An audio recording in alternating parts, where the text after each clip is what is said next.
నమస్కారం, నవతరం న్యూస్ కి స్వాగతం. హెడ్లైన్ చూద్దాం.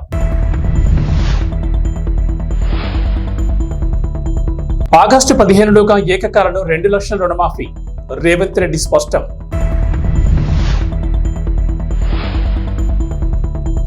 సీఎం జగన్ పై దాడి కేసులో కొనసాగుతున్న విచారణ.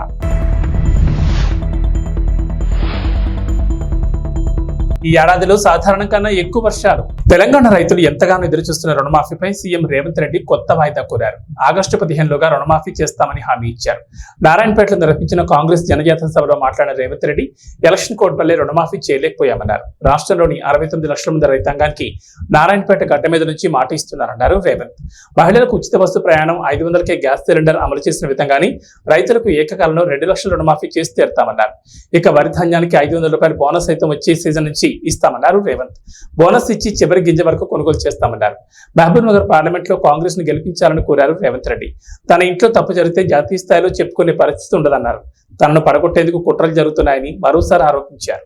కార్యకర్తను పార్టీ ఆదేశాలను తూచా తప్పకుండా పాటిస్తాను.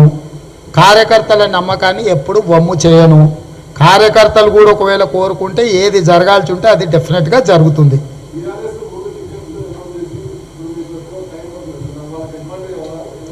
ఏముండదు, అవన్నీ ఉత్తర మంత్రాలు. వర్షం పడకముందే నువ్వు దుక్కి దున్నావనుకో, ఈ సన్నాసులే కదా ఎమ్మెల్యేలు. కొత్తగా ఉంది, మాస్క్ వేసుకుంటారా ముసుగేసుకుంటారా, ఏం చేసుకుంటారు?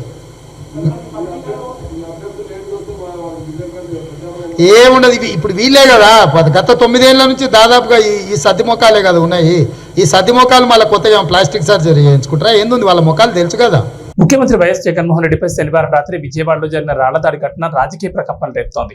ఈ ఘటనపై పోలీసులు దర్యాప్తును వేగవంతం చేశారు. ఆధారాలను సేకరించేందుకు క్లూస్ టీమ్ రంగంలోకి దిగింది.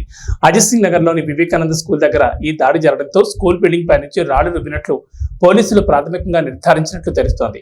ఈ మేరకు ఘటనా స్థలానికి క్షుణ్ణంగా పరిశీలించి ఆ ప్రాంతంలో అమర్చిన సీసీటీవీ ఫుటేజ్లను తనిఖీ చేస్తున్నారు. డ్రోన్ల ద్వారా దాడి జరిగిన ప్రదేశాన్ని ఏరియల్ సర్వే నిర్వహించారు. దీని ద్వారా ఆధారాలను సేకరించే ప్రయత్నం చేస్తున్నారు. మనం సేకరించిన సమాచారం ప్రకారం డెఫినెట్గా ఒక రాయి అనేది ఒక వ్యక్తి బలంగా విసరడం జరిగింది. అది సీఎం గారికి ఎడమవైపు, అంటే సీఎం గారు వెళ్తుంటే లెఫ్ట్ సైడ్ నుంచి ఒక వ్యక్తి ఒక రాయిని విసరడం జరిగింది. అది సీఎం గారికి లెఫ్ట్ సైడ్ ఫోర్ హెడ్ మీద తగిలి అక్కడి నుంచి పక్కనే ఉన్న వెల్లంపల్లి శ్రీనివాస్ గారి ముక్కుకి కంటికి తగిలి అక్కడి నుంచి కింద పడడం మనం వీడియో ఫుటేజ్లో చాలా క్లియర్గా ఉంది. ఆ వీడియో ఫుటేజెస్ మా దగ్గర ఉన్నాయి. వాటి కూడా ఎన్హాన్స్మెంట్ కోసం ఎఫ్ఎస్ఎల్ ల్యాబ్ కూడా పంపించాము. దాంట్లో ఒక రాయి అని మాత్రం మనం ఖచ్చితంగా చెప్పొచ్చు. ఈ ఏడాది నైరుతి రుతుపవనాలు జూన్, సెప్టెంబర్లో సాధారణం కంటే ఎక్కువ వర్షపాతం నమోదయ్యే అవకాశం ఉందని భారత వాతావరణ శాఖ ఐఎండీ తెలిపింది. ఆగస్టు, సెప్టెంబర్ మధ్యలో లెనినా ప్రభావంతో ఎక్కువ మోతాదులో వర్షాలు కురుస్తాయని వెల్లడించింది. దేశంలో దీర్ఘకాలిక సగటు వర్షపాతం 87 సెంటీమీటర్లు కాగా ఈ ఏడాది 106% అధికంగా వర్షపాతం నమోదయ్యే అవకాశం ఉందని పేర్కొంది. దశాబ్ద కాలంలో ఐఎండీ వార్షిక తొలి దశ అంచనాల్లోని సాధారణం కన్నా అధిక వర్షపాతాన్ని ప్రకటించడం ఇదే తొలిసారి కావడం గమనార్హం. సింగపూర్ ప్రధానిగా దాదాపు 2 దశాబ్దాలుగా పాలన సాగించిన లీ సియన్ లూంగ్ వచ్చే మే 15న పదవి నుంచి దిగిపోనున్నట్లు ప్రకటించారు. నాయకత్వ మార్పు అనేది ఏ దేశానికైనా అత్యంత ముఖ్యమైన క్షణమని పేర్కొన్నారు. ఉప ప్రధాని లారెన్స్ వాంగ్ ఆయన స్థానాన్ని భర్తీ చేయనున్నారు. సింగపూర్ మొదటి ప్రధాని లీ కువాన్ యూ పెద్ద కుమారుడైన లీ సియన్ లూంగ్ మూడో ప్రధానిగా 2024 ఆగస్టులో ప్రమాణ స్వీకారం చేశారు. 70 ఏళ్లు దాటిన తర్వాత పదవి నుంచి వైదొలుగుతారని 2012లోనే ప్రకటించారు. అయితే కరోనా పరిస్థితులు, తదుపరి ప్రధాని ఎంపికలో జాప్యం కారణంగా ప్రధాని ఎంపికలో ఆలస్యమైంది. పాలక పక్షమైన పీపుల్స్ యాక్షన్ పార్టీ రాజకీయ వారసత్వంలో భాగంగా ఇదివరకటి ఉప ప్రధాని హెంగ్ స్వీ కీట్ తదుపరి పీఎం కావాల్సింది. అయితే తన వయసును కారణంగా చెబుతూ 2021లో ఆయన వైదొలిగారు. ఆఫ్ఘనిస్తాన్ లో 3 రోజులుగా కురుస్తున్న భారీ వర్షాల వల్ల తీవ్ర నష్టం వాటిల్లింది. ఆకస్మికంగా సంభవించిన ఈ వర్షాల వల్ల పలు ఘటనల్లో 33 మంది మృతి చెందగా మరో 27 మంది తీవ్రంగా గాయపడినట్లు తాలిబాన్ ప్రతినిధి అబ్దుల్లా జనాన్ సైక్ వెల్లడించారు. రాజధాని కాబూల్ తో పాటు పలు ప్రావిన్స్లను ఆకస్మిక వరదలు ముంచెత్తాయని తెలిపారు. దాదాపు 200 పశువులు చనిపోగా 600కు పైగా ఇళ్లు ధ్వంసమయ్యని చెప్పారు. అలాగే వరదల కారణంగా దాదాపు 800 హెక్టార్ల వ్యవసాయ భూమి, 85 కిలోమీటర్ల కంటే ఎక్కువ రోడ్లు దెబ్బతిన్నాయి. పశ్చిమ ఫరా, హెరాత్, దక్షిణ జబుల్, కాందహార్ ప్రావిన్స్ లో అత్యధికంగా నష్టం వాటిల్లిందని తెలిపారు.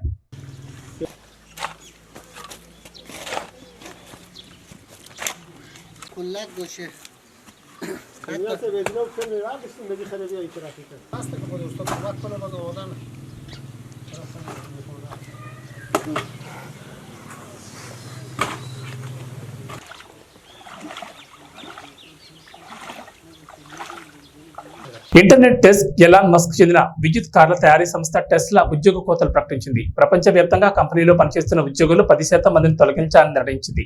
దీనివల్ల సుమారు 14,000 మందిపై ఈ ప్రభావం పడనుంది. ఈ మేరకు ఉద్యోగులకు ఎలాన్ మస్క్ లేఖ రాసినట్లు ఎలక్ట్రిక్ అనే వెబ్సైట్ తన కథనంలో పేర్కొంది. ప్రపంచవ్యాప్తంగా గత ఏడాది డిసెంబర్ నాటికి టెస్లాలో 1.40 లక్షల మంది పనిచేస్తున్నారు. ఇందులో 10% అంటే దాదాపు 14,000 మందిని టెస్లా తొలగించనుంది. కొన్ని రోల్స్ లో డూప్లికేషన్ కారణంగా ఈ తొలగింపులు చేపడుతున్నట్లు మస్క్ తన లేఖలో పేర్కొన్నారు. ఇంతకాలం కంపెనీకి సేవలు అందించిన వారికి కృతజ్ఞతలు తెలిపారు. కొత్త అవకాశాలు అందుకోవాలని ఆకాంక్షించారు. ఉద్యోగంలో కొనసాగుతున్న వారు సవాళ్లకు సిద్ధమవ్వాలని సూచించారు. ఏ విభాగాల వారిని తొలగిస్తున్నది ఇంకా తెలియరాలేదు. ఇప్పటికే తొలగించిన ఉద్యోగులకు సిస్టమ్ యాక్సెస్ నిలిపివేసినట్లు సమాచారం. IPL 2024లో హైదరాబాద్ హ్యాట్రిక్ విజయం నమోదు చేసింది. బెంగళూరును వారి సొంత గడ్డపై 25 పరుగుల తేడాతో ఓడించింది.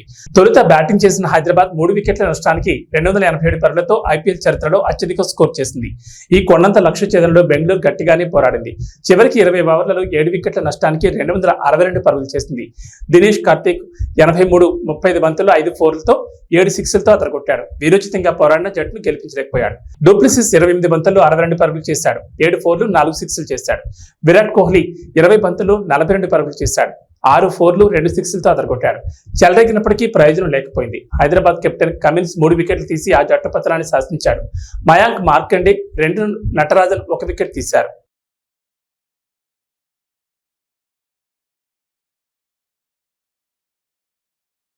విమానం ఎక్కాలనేది చాలా మంది కల. చిన్నతనం నుంచి ఆకాశంలో విమానం వెళ్తుంటే భూమిపైన చూస్తూ ఎప్పటికైనా ఆ విమానంలో ఎక్కి ప్రయాణించాలని ఎంతో మంది ఊహల్లో విహరిస్తూ ఉంటారు. ఒకప్పుడు ధనికులు సంపన్నులకు మాత్రమే ఎక్కే అవకాశం ఉండే విమానాలు కొద్దిగా మధ్యతరగతి ప్రజలకు కూడా అందుబాటులోకి వస్తున్నాయి. ఇక 150 రూపాయలకే విమాన టికెట్ ఇస్తున్నారంటే పేదలు కూడా ఎక్కేందుకు ఎగబడతారు. విమానం ఎక్కాలని కోరిక ఉన్నవారు డబ్బులు లేకుండా ఎలాగోలా పోగేస్తారు. 150కి విమానం టికెట్ ఏంటి అని ఆశ్చర్యపోతున్నారా? సామాన్యులు కూడా విమాన ప్రయాణాన్ని అందుబాటులోకి తీసుకురావాలని కేంద్ర ప్రభుత్వం నిర్ణయించింది. ఇందులో భాగంగానే అనేక చర్యలు చేపట్టింది. దేశంలోని చిన్న నగరాలకు కూడా విమానాలు నడిపి వాటిని సామాన్య ప్రజలకు కూడా ఫ్లైట్ ఎక్కించాలని కేంద్రం రకరకాల పథకాలను ప్రారంభించింది. ఈ నేపథ్యంలోనే దేశంలోని కొన్ని రూట్లలో కొన్ని విమానయాన సంస్థలు అతి తక్కువ ధరకే విమానాలు నడుపుతున్నాయి. ఈ నేపథ్యంలోని అలయన్స్ ఎయిర్లైన్స్ 150కే విమాన టికెట్ అందుబాటులోకి తీసుకొచ్చింది. అస్సాంలోని లీలాబారి నుంచి తేజ్పూర్ నగరాల మధ్య అలయన్స్ ఎయిర్లైన్స్ కేవలం 150 రూపాయలకే అందిస్తోంది. లీలాబారి నుంచి తేజ్పూర్ నగరాల మధ్య 186 కిలోమీటర్ల దూరం ఉంది.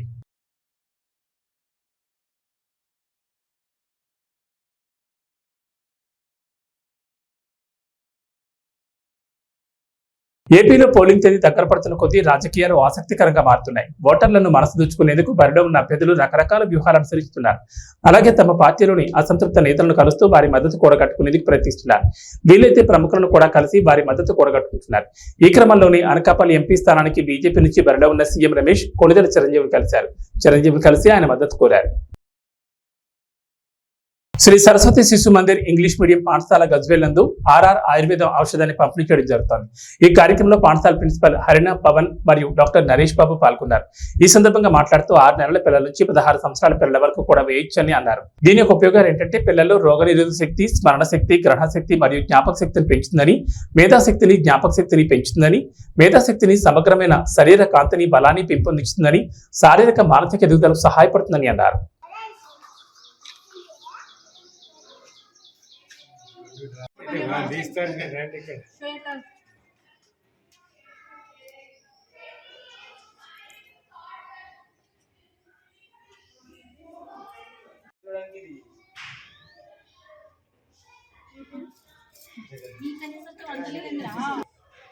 నువ్వు చిన్నగా పెద్ద దర్శక భయపడుతున్నావు. కార్డు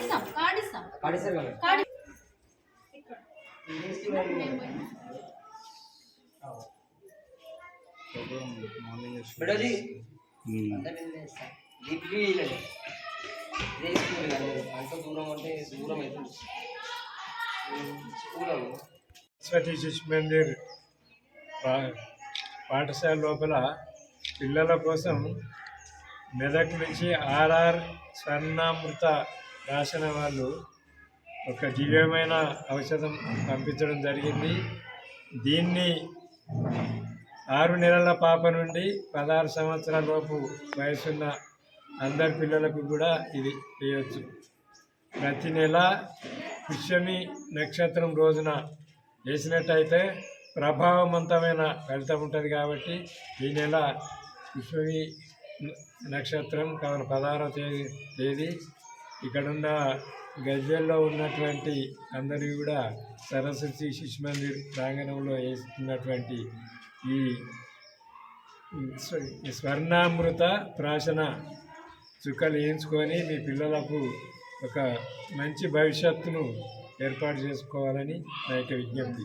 ఎందుకంటే దీన్ని మనకు సేవించినట్టయితే క్రానిక్ డిసీజ్ ఏదైతే ఇరిటేబిలిటీ కానీ, హైపర్ యాక్టివిటీ, తర్వాత ఆటిజం, దాంతోపాటు జ్ఞాపక శక్తి పెరుగుతుంది, స్మరణ శక్తి, జ్ఞాపక శక్తి, దాంతోపాటు ఇమ్యూనిటీ పవర్, రోగ నిరోధక శక్తి కూడా పెరుగుతుంది. కాబట్టి ప్రజలంతా దీన్ని సద్వినియోగం చేసుకోవాల్సిందిగా మనం చేస్తున్నాం. శిశు మందిర్ గజ్వెల్ ఇంగ్లీష్ మీడియం పాఠశాలలో ఈరోజు ఆర్ఆర్ స్వర్ణామృతము అనేటువంటి దివ్య ఔషధాన్ని మనం పంపిణీ చేయడం జరుగుతుంది.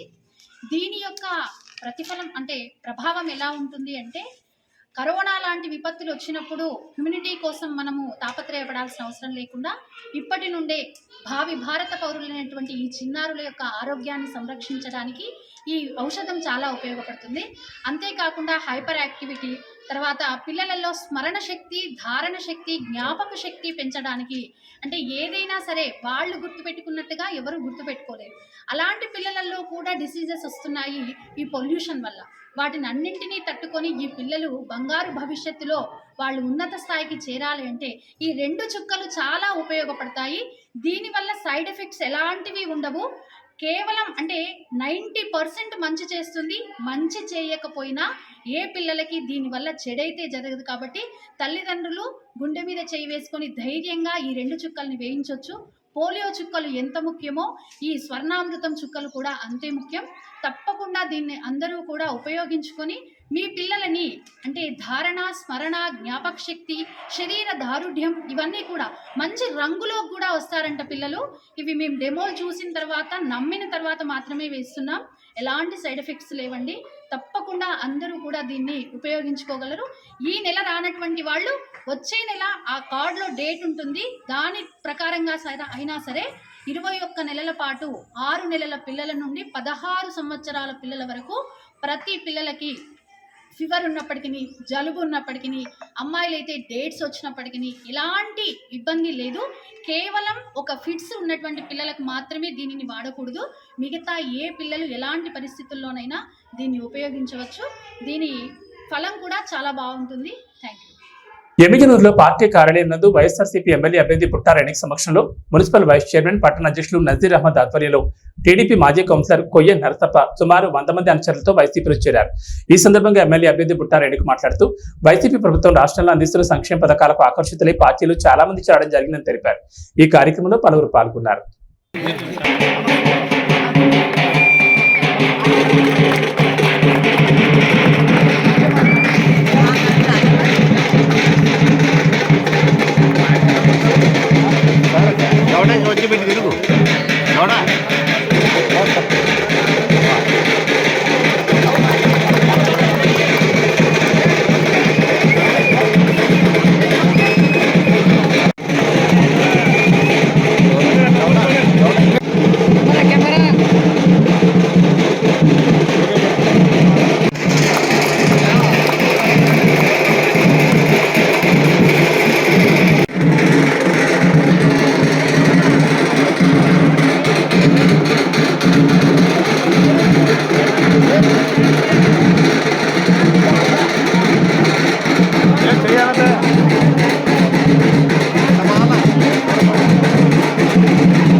ఇరవై 4వ వార్డు మాజీ కౌన్సిలర్ కోయ నరసప్ప గారు ఈరోజు వారి బృందంతో వచ్చి ఇక్కడ జాయిన్ అవ్వడం జరిగింది. మరి ఈరోజు మా అందరి సమక్షంలో నజీర్ గారు, మరి రుద్రగౌడ్ అన్న, కార్పొరేషన్ చైర్మన్ మీ అందరికీ తెలుసు అన్న, మరి మీ అందరూ ఈ సమక్షంలో ఇవాళ ఏదైతే జగనన్న చేస్తున్న సంక్షేమ పథకాలు ఉన్నాయో ఆ సంక్షేమ పథకాలకు ఈరోజు మహిళలు అందరూ కూడా పెద్ద ఎత్తున ఆనందం వ్యక్తం చేస్తున్నారు. వారికి మళ్ళీ జగనన్న ప్రభుత్వమే కావాలంటున్నారు. ఇలాంటి లీడర్స్ కూడా అందరూ కూడా ముందుకు వస్తున్నారు. బికాజ్ జగనన్న ప్రభుత్వంలో జరిగే సంక్షేమ పథకాలు కానివ్వండి, మంచి పనులు కానివ్వండి, అభివృద్ధి కానివ్వండి, ఎటువంటి వివక్షత లేకుండా, ఎటువంటి డిఫరెన్సెస్ లేకుండా ఇవాళ ఒక రూలింగ్ అంటూ జగనన్న చేసిన ఈ 5 సంవత్సరాల పరిపాలనకు అందరూ కూడా హర్షం వ్యక్తం చేస్తూ ఈరోజు వైసీపీలో జాయిన్ అవుతున్నారు అంటే అర్థం చేసుకోండి. ఇవాళ మార్నింగ్ నుంచి పొద్దున్న నుంచి ఎంతోమంది చాలామంది టీడీపీ నుంచి వైసీపీలోకి వాళ్ళ మా ఆధ్వర్యంలో జాయిన్ అవ్వడం జరిగింది. సో ఇది ఒక మంచి శుభ పరిణామం. మరి ఇంకా ప్రజలందరూ కూడా మేము వెళ్తున్నప్పుడు కూడా ఎక్కడికక్కడ హర్షం వ్యక్తం చేస్తున్నారు. ఇవన్నీ కూడా జగనన్న చేస్తున్న పరిపాలనకు ఇవన్నీ ఒక నిదర్శనం. ఇవన్నీ కూడా ఇదంతా కూడా మాకు కూడా చాలా ఆనందంగా ఉంది. క్యాండిడేట్స్ గా కర్నూలు జిల్లా డోన్ మండలంలోని ఉడుమలపాడు గ్రామంలో ఎన్నికల ప్రచారంలో భాగంగా జనసేన పార్టీ కార్యాలయాన్ని కోట్ల జయసూర్య ప్రకాష్ రెడ్డి చేతుల మీదుగా రిబ్బన్ కట్ చేసి ప్రారంభించారు. ఈ కార్యక్రమంలో కోట్ల గ్రామ సర్పంచ్ రాధమ్మ ప్రచారంలో పాల్గొన్నారు. రాబోయే ఎన్నికల్లో తెలుగుదేశం పార్టీకి ఓట్లు వేసి గెలిపించాలని కోరారు.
సమస్యలు ఉన్నాయి. ఇదే చాలా మీద మాట్లాడి చెప్పారు. వాళ్ళు ముఖ్యంగా మహిళా సోదరిమణులు బాగా అర్థం చేసుకోవాలి. ఇందాక మా వెంకటస్వామి చెప్పినట్లు ఆడవాళ్లకు రావాల్సిన వడ్డీ దాదాపు మన ప్రాంతంలో 16,000 కోట్లు 16 కోట్లు రావాలి. డోన్లో 14 కోట్లు. మన డోన్లో 740 సభ్యులు వాళ్ళు నెలకు డబ్బు కడుతుంటే అందులో 8% వడ్డీ గవర్నమెంట్ కట్టాలి. అది సెంట్రల్ గవర్నమెంట్ ఫండ్. అది ఆ వడ్డీ కట్టకుండా మీతో కట్టించారు. పాపం అమాయకులు మీరు తెలియకుండా మోసపోయారు.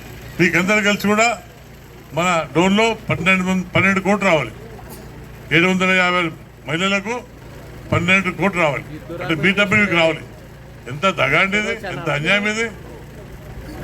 రాష్ట్రం మొత్తం మీద 7,200 కోట్లు కొట్టేశాడు ఈయన. మహిళలతో అన్యాయంగా 7,200 కోట్లు కొట్టేశాడు. చిన్న విషయం కాదు ఇది. మీరు సంపాదించి కట్టుకున్న డబ్బులతో మీకు రావాల్సిన వడ్డీ రేట్ రాకుండా మొత్తం ఆయన కొట్టేసినట్టే ఎంత పాపాత్మలో ఒకసారి రాసుకోండి. మీ మంత్రి ఏం చేస్తున్నాడు, ఫైనాన్స్ మంత్రి, ఆయన తెలిసి మోసం చేశాడు. నిన్న మొన్న మాకు బయటపడ్డది, ఇంకా చాలా బయటపడుతున్నాయి. రోజుకొక సమస్య మేము ముందుకు తీసుకొస్తాం. తప్పకుండా మన ప్రభుత్వం వస్తుంది, ఎంక్వైరీ చేసి ఎవరైతే దోషులు అది కంప్లీట్గా శిక్షిస్తాం. ఆడపిల్లలు కాపాడుతూ కూడా డబ్బు కట్టిస్తాం. మేము ఎవరైతే డబ్బు రావాలో మా ఆడపిల్లలకు 7,200 కోట్లు కట్టి తీర్థం కూడా పని చేసుకుంటాం.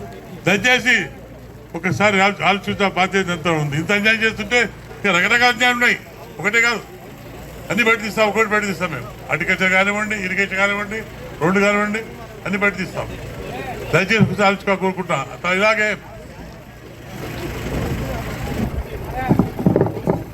యాంకర్ అండ్ ఆర్టిస్ట్ కళను నేర్చుకుంటే ఎంతో గౌరవ ఆదరాభిమానాలు ఆనాడు ఉండేవని, సమాజంలో మహోన్నత గౌరవం ఆ రోజుల్లో దక్కేదని, ప్రస్తుతం కాలక్రమేణా ఎందరో మహోన్నత చిత్రకారులు మనకు దూరం అవుతున్నారని, చిత్రకళకు ఆదరణ తగ్గిపోయిందని, లేటెస్ట్ డిజిటల్ కంప్యూటర్ టెక్నాలజీ ద్వారా ఎన్నో చిత్ర రూపాలను సృష్టిస్తున్నారని అన్నారు. ప్రపంచ కళా దినోత్సవం ఏప్రిల్ 15న ప్రపంచ వ్యాప్తంగా నిర్వహిస్తారని, సృజనాత్మకతపై ప్రపంచ వ్యాప్తంగా అవగాహన కల్పించడం కోసం ప్రపంచ కళల అసోసియేషన్ ఈ దినోత్సవం నిర్ణయించింది.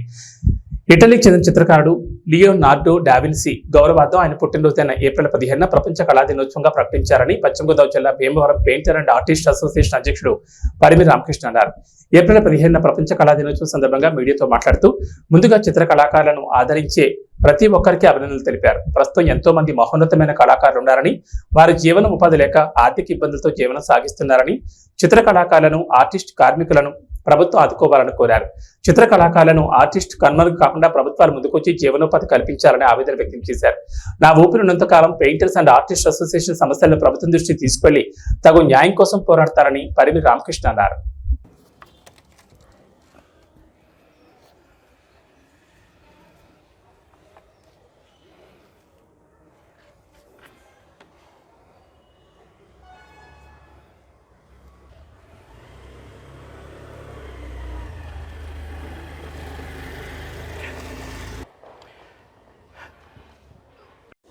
వరల్డ్ ఆర్ట్ డే సందర్భంగా చిత్రకారులకు, చిత్రకళా అభిమానులకు అందరికీ కూడా మా Bhimavaram painters and artist association తరఫున శుభాకాంక్షలు తెలియజేస్తున్నాను.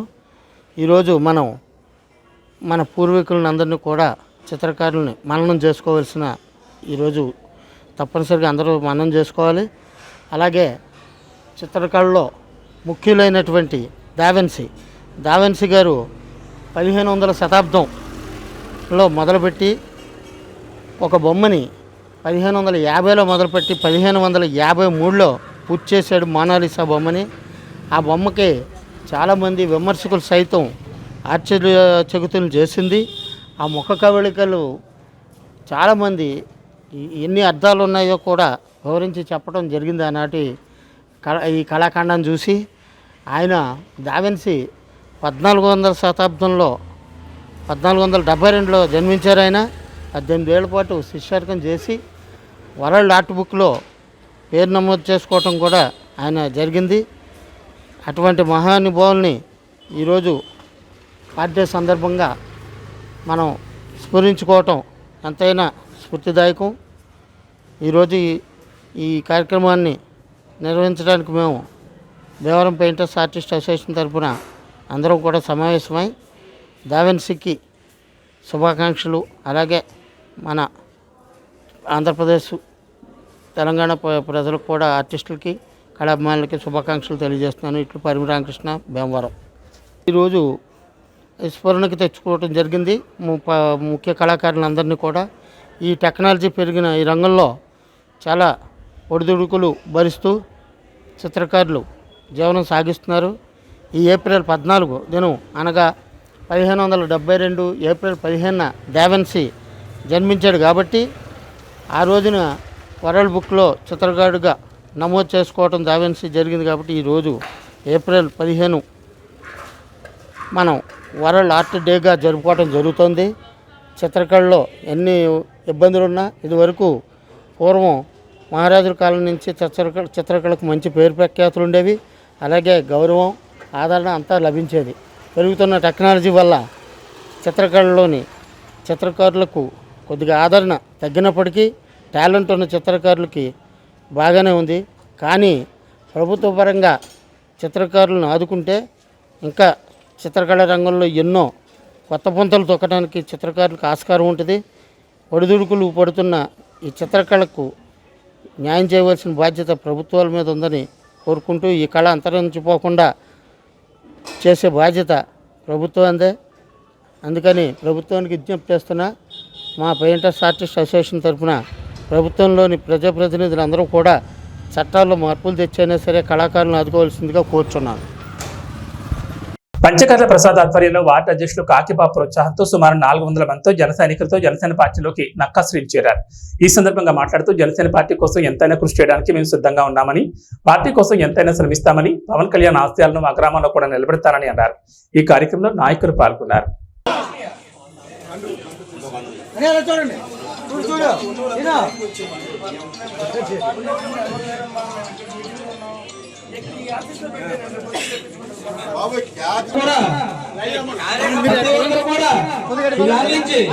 జన సైనికులు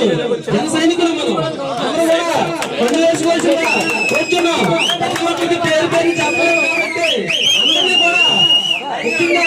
శివకుమార్ రావాలి. పేరు పేరు అందరూ పిలుస్తారు. ముందుకు వచ్చి మండపాలు వేసుకోవాల్సిందిగా వచ్చాను.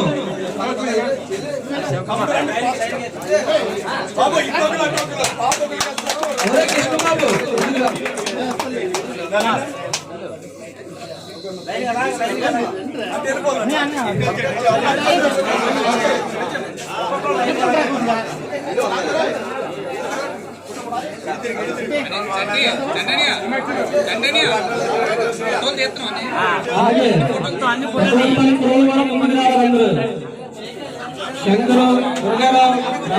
ఏబీ బులెటిన్ విశేషం. నమస్కారం.